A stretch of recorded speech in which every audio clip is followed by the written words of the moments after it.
Ano ito with due respect sa mga iboboto kay Gringo Honasan na. Baka sabihin nyo, Takeru, loyalista kasi ako eh. Iboboto ko si Gringo Honasan kasi si Gringo Honasan ang nagpatakas sa pamilya Marcos nung EDSA. Di ba alam nyo yun, di ba? Merong kwento na ganon. Di ba?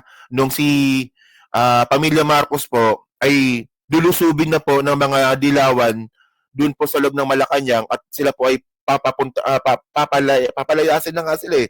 'Di ba? Ang isa po sa mga tumulong sa kanila para makatakas is si Gringo Honasan. Papaway muna 'di ba? Paway tapos Hawaii. Oh, 'di ba? Hawaii, sorry, Hawaii. Nalala ko Paway, Hawaii. O nga pala Hawaii, Guamturay. Sorry, mali. 'Di ba? Ayun ang kwento. 'Di ba? Ayun ang kwento. Na nung papunta na nga po yung mga dilawan sa Malacanang, ang isa po sa mga tumulong para makatakas po ang pamilya Marcos papuntang Paway at papuntang Hawaii ay si Gringo Honasan. Dati 'yon. 'Di ba? Pero ngayon po kasi medyo palpak tong ginawa ni Gringo Honasan eh. At para sa akin napaka BS po nito. Ang tanong kasi natin dito, 'di ba? Bakit gusto niyo pauwiin si Duterte? Paano na kaya yung mga tao na umaasa sa ICC at alam po nilang hindi nila makukuha ang hustisya kung dito po sa Pilipinas? Ito, for example, ito. Ito na. So, meron pong meeting kahapon. Kahapon to eh, kagabi. Oh, Baste Honasan, fueling petition to bring ex-president Duterte back to the Philippines. Oh, ito yon. Oh, di ba? So, tuwa si Baste, no? Si Max Alvarado. Mas gwapo pa nga si Max Alvarado dito kay Baste. Oh. So ngayon mga kababayan, kahapon po kasi merong meeting. Si Gringo Honasan tsaka si Max Alvarado, si Baste at ang isa sa mga nagmeetingan nila, sila daw po ay gagawa ng petisyon para pauwiin daw po si Digong sa Pilipinas. Lupet, di ba? Actually, may video pa nga to dito eh. Nakita ko sa inyo yung video. 5 seconds lang naman ito. Ano ba yun? Ito. Tinan nyo to. Ito.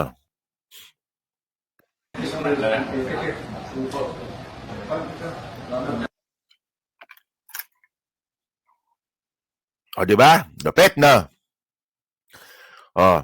So kung kayo po ay taga-suporta ng ating Presidente Bongbong Marcos, at naniniwala po sa administrasyon po na to, baka naman, pag-isipan nyo po kung kayo po iboboto ninyo si Gringo Honasan.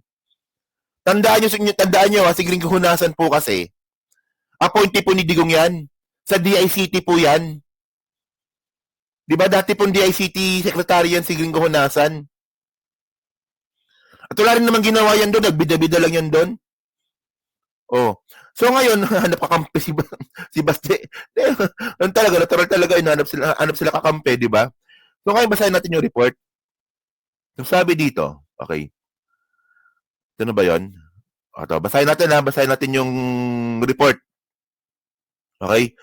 We aim to gather as many signatures as possible to extend invitation to the organizations to join us. O tandaan nyo ang plano nila, magagather ng signature at pati po yung mga organisasyon o kaya mga grupo, gusto nilang i-invite para makakuha nga daw po ng mga pirma para petisyon. Okay? O to join us in our efforts to bring back former President Rodrigo Duterte and uphold the sovereignty of our laws, court, and dignity of the Filipino nation, he added. Kita niyo mga kababayan? Honasan, tama ba itong naririnig ko? Tama ba itong nababasa ko? Tandaan natin mga ka-streetwise, ang ICC po, wala po siya pakialam sa soberanya ng Pilipinas. Ang pinakailaman po ng ICC dito, tao, hindi po bansa. Di ba? Tao, hindi bansa. Hindi po inuusig ng ICC ang Pilipinas. Ang inuusig po ng ICC, si Duterte. Paka-basic nun. Sko. Sabi dito, Honasan met with Baste, son of the former president in Davao City, as part of the senatorial campaign. Kita nyo? Kaya naman pala. Kaya naman pala nangangampan niya. Oh, gustong kumuha ng suporta sa mga DDS. Alam niyo mga kababayan, ang tanga-tanga nito eh. Sino ba mas marami? Ngayon, DDS ba o mga pro-BBM? Sino ang mas marami? Mga tao na gustong panagutin si Duterte sa ICC o yung mga taong hindi pabor? O kaya naman pala, nag-eepal-epal kasi nga po, tatakbong senador, nangangampan niya. Oh, alam niyo mas marami, DDS madami DDS. Maingay lang yung mga DDS. Maingay lang sila sa social media. O tingnan niyo ngayon, ano nangyari? Nung napatawag po yung mga fake news vlogger sa Tricom, oh, nanahimik yung mga DDS sa social media. Pati yung mga troll, ang laki ng nabawas. Napansin niyo ba yon? Napansin niyo ba yon? Oh, sino niyo ha? Oh, the senatorial candidate described the elder Duterte's arrest as the slap in the face and betrayal of our nation courts and laws. Grabe, no? Sasabi dito, no? It is embarrassing for other countries and their citizens to know know that we ourselves are turning our backs on our compatriot. Alam niyo mga kababayan, kung merong embarrassment dito, mas embarrassing po yung ginawa po ni Digong noong panahon po ng Tukhang. At alam po ito ng buong mundo. For example, pag kayo namatayan, ang mangyayari, walang police blatter. Pag kayo namatayan ng Tukhang, kawawa po ang mga kababayan natin, walang police blatter. Subukan yung humingi ng police blatter, hindi po kayo makakakuha. Oh, subukan yung humingi ng death certificate ang nakalagay sa inyo, sa birth certificate ng pamilya ninyo namatay. O sakit sa puso, pneumonia. Subukan nyo mag-file ng kaso, aharasin nyo piskal. Ganun po, ayun po ang pinaka-embarrassment sa buong mundo. Hindi yung pagpapahuli kay Digong. Tanda natin mga kababayan, no, na ang human rights, no, ang European, isa po sa pinaka advocacy niyan ay human rights. At wala pong human rights na nangyari no panahon ni Digong. Pati human rights po to, naalala nyo mga kababayan? Pati human rights, ang binigay na budget ni Digong piso. Nalala nyo yun? Meron ata 2018 ata yun o 2017. Ang binigay po na budget ni Digong sa Human Rights Commission ng Pilipinas, piso. Ngayon, kung merong embarrassment dito, hindi yung papapahuli kay Digong. Actually, napaganda pa nga yung ano natin eh. Yung imahe natin sa ibang bansa eh. Di ba? Oh. Grabe to si Hunasan, men. Napaka unacceptable ng mga mensahe nito. Hunasan served as Secretary of Department of Information and Communication Technology during the Duterte administration. Yung DICT.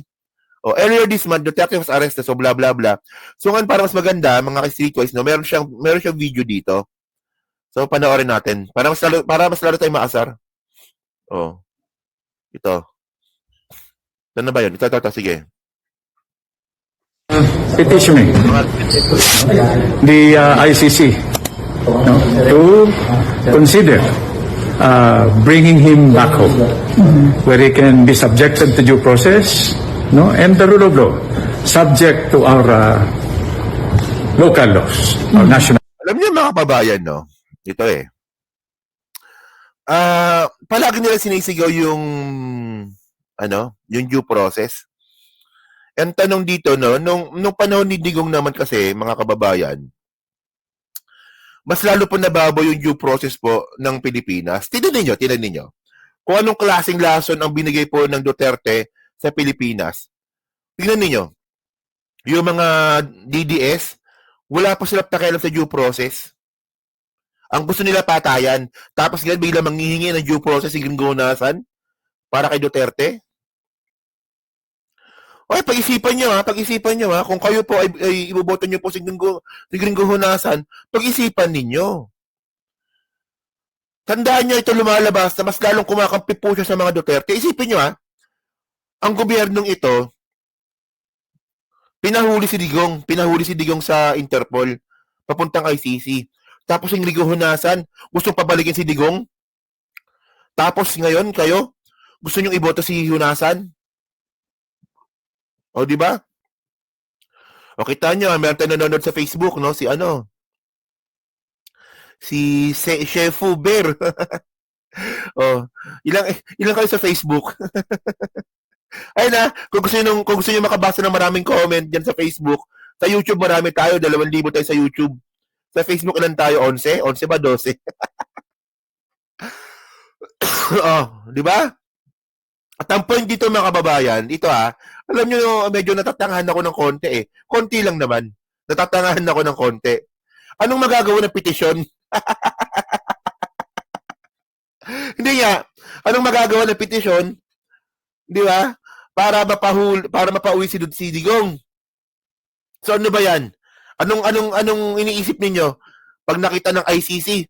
Ay, may petition si Gringo Hunasan. Ang daming bumoboto pag nakita ng ICC na ganon. Ay, pauwiin nga natin. Ano ba gagawin ng ICC? Wala pong magagawa yung petition dyan. Kahit nga po Korte ng Pilipinas, wala rin pong magagawa yan. O, di ba? Ganun ba sa tingin nila Gringo Hunasan, nila Baste? Pag nakita ng ICC yung petition, na kunwari, for example, merong sangkatutak na pirma, mga 12. O, di ba? Kunwari, may mga 12 pirma, di ba? O nakita ng ICC, ng judge ng ICC, ay, ang daming pumirma. 12. Kasama pa si Baste, tsaka si Gringo Hunasan. Pauwiin nga natin si Digong. Ganun ba yan? Well, by the way, hindi ko naman sinasabi na mapapawalang kwenta yung Korte ng Pilipinas. For example, sinabi ng Supreme Court na illegal. For example lang na illegal yung pagpaparesto kay Digong, 'di ba? Ang mangyayari lang po noon, hindi naman po kasi susunod ang ICC doon. Pwede lang itong gawing basehan ng mga petitioners para palayain si Digong, yung hatol ng Korte ng Pilipinas. Hanggang doon lang 'yon. Pero hindi po susunod ng ang ICC sa Korte ng Pilipinas. Pwedeng maging basehan. Oo. O, di ba? So, yan. Tignan natin. Sige.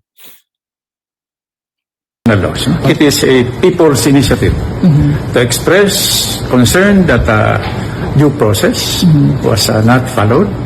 The rule of law according to our constitution was not followed. We are not passing judgment on the guilt or innocence of former President Duterte. We are also asking the Supreme Court to conduct its hearings because the issues are joined. The issues are joined. And to resolve this matter expeditiously. And we are here to share this information with the mayor so that we can decide. Tawa ko sa mga comment ng mga DDS, wala na, bagsak na kayo. Puta na, tanga talaga, Sino ba nakakulong? Natawa ko sa comment sa Facebook, wala na, bagsak na yung grupo ninyong bangag. Ang tanong, sino ba nakakulong? Si Digong nakakulong, di ba? Masaya kami dito kasi si Digong nakakulong. Ay, bobo. Ang bobo ng mga to. Sabi ko nga sa inyo, basta Didas, baliktad ang utak eh. Sabihin lamang pa kayo nito sa lagay na to Sa lagay na to, ibig sabihin na nanalo kayo sa laban na to Puta, nakakulong na si Digong Walang, ay tanga. Wala, sabi ng mga DDS, wala. Oh, pabagsak na yung puon ninyong si Bangag, si Adik. Sino ba nakakulong? Oh. Di ba? Tanga. Tanga. To participate or not. Have we taken the first? Actually, mga kababayan po kasi ito kasi. Alam nyo kung anong napakadelikado dito. Di ba? Marami pa rin pong kampon si Digong sa loob nga po ng judicial system natin. At kung isipin natin malamang alam nyo na to na grabe pong pambababoy po ang ginawa po ni Digong sa Korte ng Pilipinas. Ano ba yun? Ayun ba, hindi ba nakita ito ni ano? Hindi ba to nakita ni Hunasan?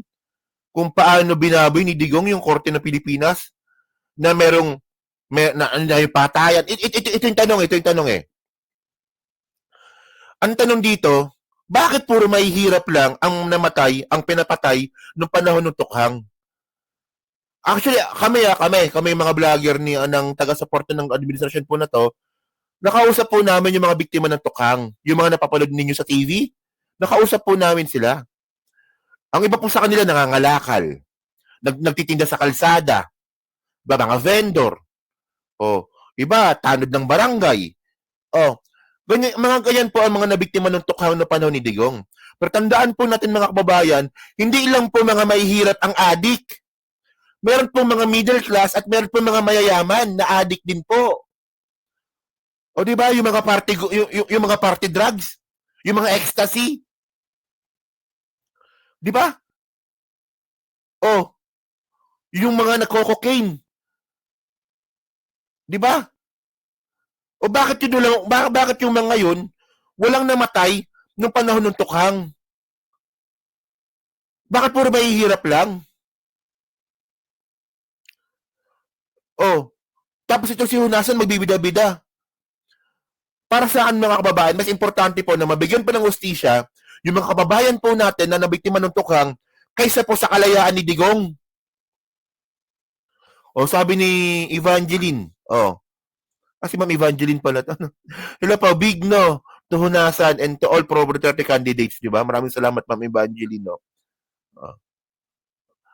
Ay, Diyos ko, ewan ko ba kay Hunasan dito, no? Parang, continue nga natin. Mahaba pa to. Step already on the campaign signature? Yes. It's ongoing. Being also a former Philippine Army officer, what can you tell on the AFP's alleged participation on the arrest of FPRD? But they denied it, saying that they don't have law enforcement mandate. What can you I am comment on not, that? based on limited information, I am not in a position to pass judgment on the procedures. But I refer back to what no less than the President and the Department of Justice has repeatedly articulated publicly, that our courts are functioning. We are not a failed state. Our justice system is working. Ano? Hunasan? Ano yun? So why have we allowed a foreign court in a foreign land to subject a former president to its own? Diyos ko naman, napaka-basic nun. Ito ang mga kababayan na tanga-tanga ka Hunasan, tanga. Tanga-tanga. Sa 30,000 po na namatay. Sige. For the sake of the argument. Sundan natin yung report ng PNP. 6,000 na namatay. Kasi alam naman po natin, di ba, na hindi naman po lahat ng mga namatay is nare-report sa ng PNP. Dinodoktor nila yan no panahon ni Digong. For the sake of the argument, 6,000 na namatay no panahon ng tukhang. 6,000 to 7,000, ayan po na-report ng PNP. Ilan doon ang nabigyan ng hustisya? Ilan? 5. More or less 5. Sa 6,000, sa 7,000 namatay, di ba more or less 5 ang nabigyan ng hustisya dito? Nung panahon ni Digong, failed. Failed po yung justice system ng Pilipinas. Ngayon hindi na. Ngayon hindi na. Nung panahon ni PBBM, hindi na. Pero nung panahon po ni Duterte, failed po ang justice system po natin. Tama, di ba? Ngayon, kung sasabihin na naman ni Gringo Hunasan, maayos na pala yung justice system ng Pilipinas ngayon, bakit hindi sila mag-file ng kaso sa Pilipinas? Pakialam nyo ba? Doon gusto ng mga namatayan. Marunong pa kayo sa namatayan. Uutusan ninyo, Hunasan, yung namatayan, kung saan nyo gusto mag-file ng kaso? Di ba karapatan ng namatayan, mga ka-streetwise, kung saan nila gusto mag-file ng kaso? Sa Pilipinas ba o dito sa Pilipinas ba o doon sa ibang bansa o sa ICC? Marunong ka pa? Ay, ano to On denial ang tawag dito. Matindi po ang pagiging on denial ni Honasan dito. Ay, Diyos ko, ewan ko ba? Ah! Oh, tapusin na nga natin yan, visit na yan. So kayo mga kababayan, so kayo po ano po masabi nyo nga po dito sa katangahan. Sorry alam ko si Honasan medyo maayos ka usap. Mukhang mabait. Sabi ng mga ibang mga vlogger na kaibigan natin, mabait, 'di ba? Sabi nila, 'di ba? Pero this time mga kababayan, sablay siya dito. Hindi porket na ikaw ay naging appointee ni Digong, habang buhay mo na natatanawin na utang na loob yan. Na uwi na po sa punto na kukompromise mo yung hustisya na hinihingi po ng mga namatayan noong panahon po ni Digong. 'Di ba? Ako ba? So kayo So kayo po diyan sa Team Replay kayo ba pag dumating ba sa inyo yung petisyon para palayain si Digong, pipirma ba kayo? Kahit walang kwenta 'yan. Katulad naman bilang yung petisyon na 'yan. O pipirma ba kayo? Kayo ba pabor ba kayo dito kay Gringo Honasan sa mga pinagsasabi niya? Pero sa comment lang po sa baba, binabasa ko pong lahat yan. At syempre, dyan din po sa Team Replay, pa-like, pa-subscribe, at kung di na makalabisan, pa-share din po ng video po na to. So, next topic tayo mga kababayan, ito pag-usapan natin to,